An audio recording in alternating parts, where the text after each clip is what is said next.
നമസ്കാരം. നമ്മൾ ഇന്ന് സംസാരിക്കാൻ പോകുന്നത് നമ്മുടെ കേരളത്തിന്റെ കൃഷിയെക്കുറിച്ചാണ്.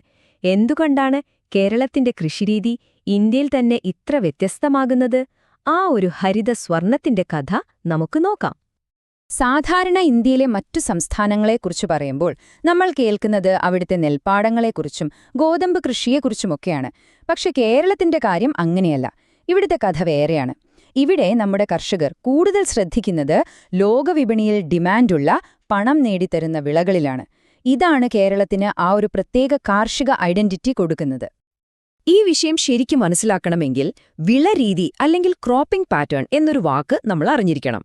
സംഭവം വളരെ സിമ്പിളാണ്. ഒരു പ്രത്യേക സമയത്ത് നമ്മുടെ കൃഷിഭൂമിയിൽ ഏതൊക്കെ വിളകൾ എത്രത്തോളം സ്ഥലത്ത് കൃഷി ചെയ്യുന്നു എന്നതിന്റെ ഒരു കണക്ക്, അത്രയുള്ളൂ. പക്ഷെ കേരളത്തിന്റെ കാര്യത്തിൽ ഈ കണക്ക് നമ്മളെ ശരിക്കും അതിശയിപ്പിക്കും. അപ്പോ എന്തൊക്കെയാണ് കേരളത്തിലെ കൃഷിയെ ഇത്രയേറെ സ്പെഷ്യലാക്കുന്ന ഘടകങ്ങൾ? നമുക്ക് അതിലേക്ക് കടക്കാം.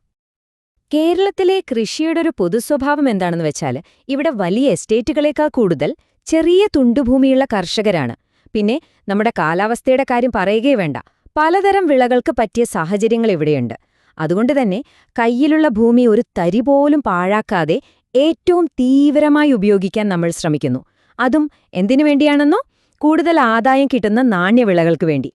ഈ ചാർട്ടിലേക്കൊന്ന് നോക്കിക്കേ, ഒറ്റയടിക്ക് കാര്യം പിടികിട്ടും. കണ്ടോ, നമ്മുടെ കൃഷിഭൂമിയുടെ പകുതിയിൽ കൂടുതലും നാണ്യവിളകളും തോട്ടവിളകളുമാണ്. അതായത് തെങ്ങും റബ്ബറും ഏലവുമൊക്കെ. നമ്മുടെ പ്രധാന ഭക്ഷണമായ നെല്ലിനും മറ്റു ഭക്ഷ്യവിളകൾക്കും എത്ര സ്ഥലമുണ്ട്? വെറും 17% താഴെ മാത്രം. ഈ നാണ്യവിളകളുടെ കൂട്ടത്തിൽ തന്നെ കേരളത്തിലെ ഭൂമിയെ അടക്കി വാഴുന്ന രണ്ട് ഭീമന്മാരുണ്ട്. അതെ, വേറെ ആരുമല്ല, നമ്മുടെ തെങ്ങും റബ്ബറും തന്നെ. ഈയൊരു സംഖ്യ നോക്കൂ, 51.8%. ഇതൊരു ചെറിയ കണക്കല്ല. കേരളത്തിലെ മൊത്തം കൃഷിഭൂമിയെടുത്താൽ അതിന്റെ നേർപകുതിയിലധികം സ്ഥലത്തും ഈ രണ്ട് വിളകൾ മാത്രമാണുള്ളത്. ഒന്ന് ആലോചിച്ചു നോക്കൂ, തെങ്ങും റബ്ബറും. നമ്മുടെ കാർഷിക രംഗത്തെ ശരിക്കും നിയന്ത്രിക്കുന്നത് ഇവർ രണ്ടുപേരുമാണ്. പക്ഷേ രസകരമായ കാര്യം എന്താണെന്ന് വെച്ചാൽ, ഈ രണ്ട് ഭീമന്മാരും ഇപ്പോൾ ഒരേപോലെയല്ല മുന്നോട്ടു പോകുന്നത്. ഒരു വശത്ത് തെങ്ങ് 30%-ലധികം ഭൂമിയിൽ ആധിപത്യം സ്ഥാപിച്ചിട്ടുണ്ടെങ്കിലും കഴിഞ്ഞ വർഷം ഉൽപാദനം അല്പം കുറഞ്ഞു. മറുവശത്തോ റബ്ബർ ഏതാണ്ട് 22% ഭൂമിയിൽ ഉൽപാദനം കൂട്ടി മുന്നേറുകയാണ്. അതായത് ഒന്ന് ചെറുതായൊന്ന് ക്ഷീണിക്കുമ്പോൾ മറ്റൊന്ന് കൂടുതൽ കരുത്താർജിക്കുന്നു. ശരി, തെങ്ങും റബ്ബറും അവിടെ നിൽക്കട്ടെ. ഇനി നമുക്ക് നൂറ്റാണ്ടുകളായി കേരളത്തെ ലോകഭൂപടത്തിൽ അടയാളപ്പെടുത്തിയ ആ ഒരു വിഭാഗത്തിലേക്ക് വരാം. അതെ, സുഗന്ധവ്യഞ്ജനങ്ങളുടെ സാമ്രാജ്യത്തിലേക്ക് എല്ലാവർക്കും സ്വാഗതം. ഈ വാക്കുകൾക്ക് ചരിത്രത്തിന്റെ ഒരു ഭാരമുണ്ട്.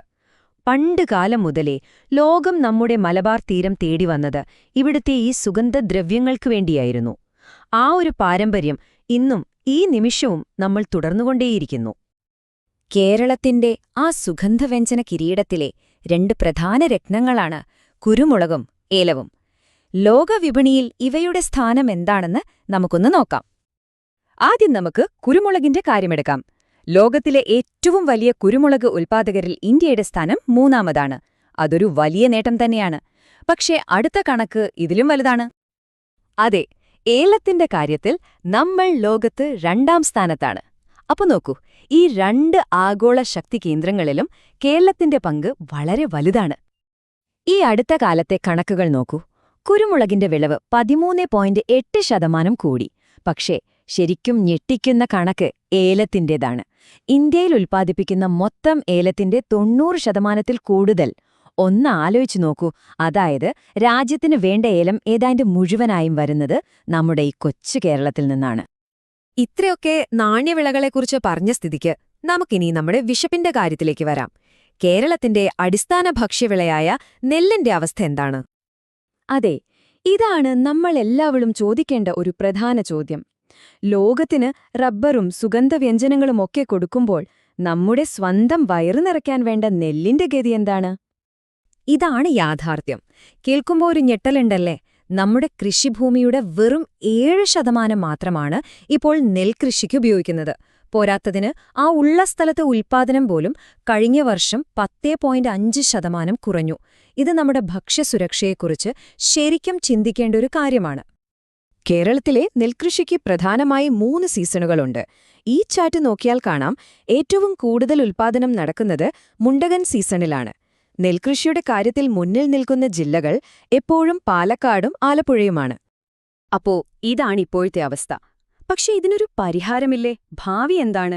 ഈ വെല്ലുവിളികളെ നേരിടാൻ എന്തൊക്കെയാണ് ചെയ്യാൻ പോകുന്നത്? നമുക്ക് നോക്കാം. ഇവിടെയാണ് സർക്കാർ ഇടപെടുന്നത്. നെൽകൃഷി കുറയുന്ന സാഹചര്യത്തിൽ പച്ചക്കറികളുടെ ഉൽപ്പാദനത്തിൽ സ്വയം പര്യാപ്തത നേടാനാണ് ശ്രമം. അതിനായി മികച്ച വിത്തുകൾ കൊടുക്കുക, നഗരങ്ങളിൽ വരെ കൃഷി പ്രോത്സാഹിപ്പിക്കുക, കർഷക കൂട്ടായ്മകൾ ഉണ്ടാക്കുക എന്നിങ്ങനെയുള്ള പല പദ്ധതികളും നടപ്പിലാക്കുന്നുണ്ട്. ഈ പട്ടിക നോക്കൂ. സർക്കാർ എവിടെയാണ് കൂടുതൽ ശ്രദ്ധ കൊടുക്കുന്നതെന്ന് ഇതിൽ വ്യക്തമാണ്. ഏറ്റവും കൂടുതൽ ഊന്നൽ കൊടുക്കുന്നത് പച്ചക്കറികൾക്കും സുഗന്ധവ്യഞ്ജനങ്ങൾക്കുമാണ്. അതിന് തൊട്ടുപിറകെ വാഴ, ഇഞ്ചി, മഞ്ഞൾ, കൈതച്ചക്ക എന്നിവയുമുണ്ട്. അപ്പോ ഈ ശ്രമങ്ങളൊക്കെ വെറുതെയായോ? ഇല്ല, അതിന്റെ ഫലം കണ്ടു തുടങ്ങിയിട്ടുണ്ട്. കഴിഞ്ഞ വർഷം പച്ചക്കറി ഉൽപ്പാദനം 17.2 ലക്ഷം ടണ്ണായി വർദ്ധിച്ചിട്ടുണ്ട്. ഇത് തീർച്ചയായും ഒരു നല്ല തുടക്കമാണ്. അപ്പൊ നമ്മളീ സംസാരിച്ചതിന്റെയൊക്കെ ഒരു ആകത്തുക എന്താണ്? അത് ഈയൊരു വാചകത്തിൽ ഒതുക്കാം. കേരളത്തിന്റെ കൃഷിയെന്നത് ശരിക്കും ഒരു ബാലൻസിംഗ് ആണ്. ഒരു വശത്ത് ലോകവിപണി, മറുവശത്ത് നമ്മുടെ സ്വന്തം അടുക്കള. ഇത് രണ്ടും ഒരുമിച്ച് കൊണ്ടുപോകാനുള്ളൊരു ശ്രമം. അതുകൊണ്ട് അവസാനം നമ്മൾ ചോദിക്കേണ്ട ചോദ്യം ഇതാണ്: കയറ്റുമതിയിൽ ശ്രദ്ധ കേന്ദ്രീകരിക്കുന്ന ഈ കാർഷിക മാതൃകയ്ക്ക് നമ്മുടെ സ്വന്തം ജനതയുടെ ഭക്ഷ്യസുരക്ഷ പൂർണ്ണമായും ഉറപ്പാക്കാൻ സാധിക്കുമോ? ഇത് കേരളത്തിന്റെ കാർഷിക ഭാവിയെ നിർണ്ണയിക്കാൻ പോകുന്ന ഒരു വലിയ ചോദ്യമാണ്.